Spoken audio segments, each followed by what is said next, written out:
عورت نے آج تک اپنی غلطی تسلیم کی نہ اپنی شکست۔ عورتوں کا دشمن عورتوں سے زیادہ کوئی نہیں۔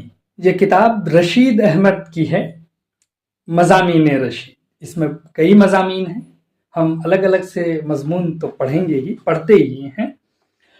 یہاں پر ہم رشید احمد صدیقی نے عورت کے بارے میں بہت کچھ لکھا ہے، اس کے 4-5 لائن آپ کو سنواتے ہیں، دھیان سے سنیے گا اور لطف لیجئے گا، اور آپ دیکھیے گا کہ آپ کے آس پاس یا آپ کی جو بیوی ہے اس میں یہ صفات پائی جاتی ہیں یا نہیں۔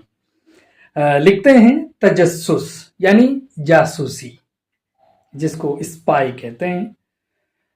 تجسس عورت کی فطرت ہے اور پاسبانی اس کی عادت۔ ان کا سد راہ نہ پردہ ہے نہ پیانو۔ اسے یہ فکر نہیں کہ مرد روپیہ کیسے کماتا ہے، وہ دیکھتی ہے کہ خرچ کہاں یا کیوں کرتا ہے۔ اس کا خرچ کرنے کا تصور وہی ہے جو ICS کا برطانوی اقتدار کا ہے۔ عورت نے آج تک اپنی غلطی تسلیم کی نہ اپنی شکست۔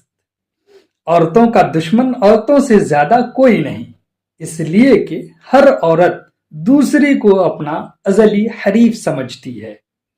عورت سے محبت کرنا ہمیشہ سے ہر قوم، ہر ادب اور ہر زمانے میں مقبول رہا ہے۔ جیل خانہ، ہسپتال، پاگل خانے، شہادت، وصیت نامے، بے قید نظمیں، سب میں اسی کی جلوہ گری ملتی ہے۔